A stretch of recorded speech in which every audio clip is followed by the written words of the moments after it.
In 1174, an architect, Bonanno Pisano, an Italian name for sure, began his work on a 185-foot bell tower for the cathedral in Pisa, Tuscany, in West Central Italy.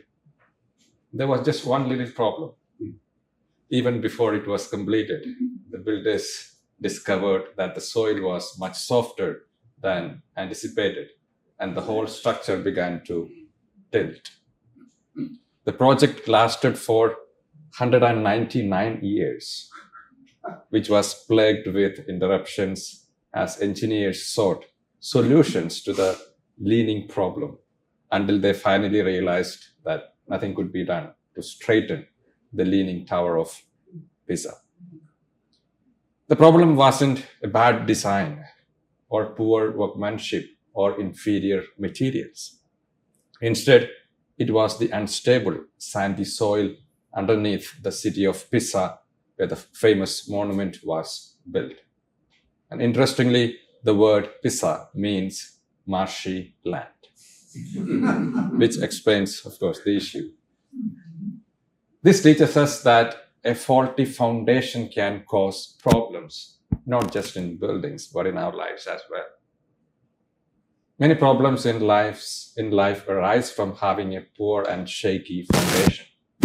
A person might struggle academically if they lack a solid understanding of the fundamentals of a subject. A lack of affection in early childhood can lead to emotional instability later.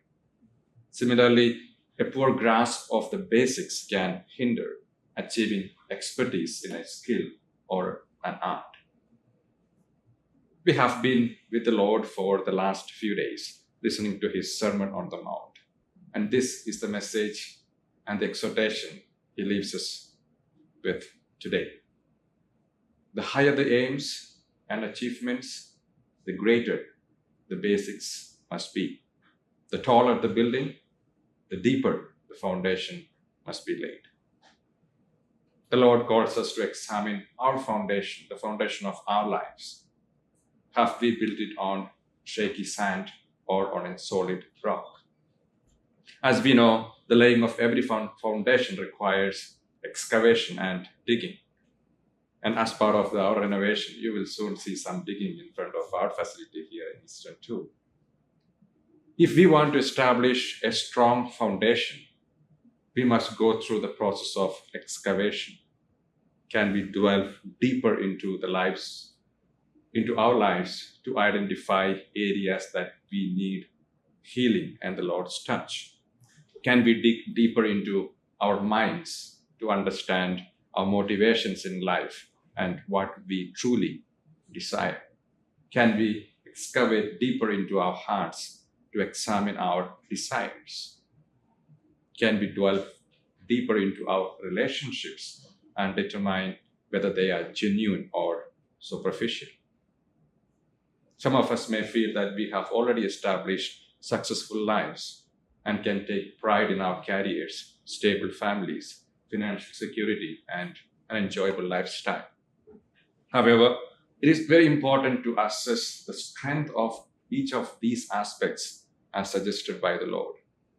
Can my family withstand misunderstandings, constant quarrels, and breakdowns? Can my spiritual life withstand doubts, fears, and discouragements? Can my professional life withstand failures and disappointments? Can my social life withstand rejection, humiliation, and indifference? The Leaning Tower of Pisa is renowned as one of the world's wonders, and it has stood for over 800 years. The tower would not have survived without the constant repairs and concrete reinforcements around the structure, and of course the renovation works undertaken later. Let us ensure that our lives won't tilt like this tower with a faulty foundation. Instead, let them be secure and stable with Jesus, our firm foundation.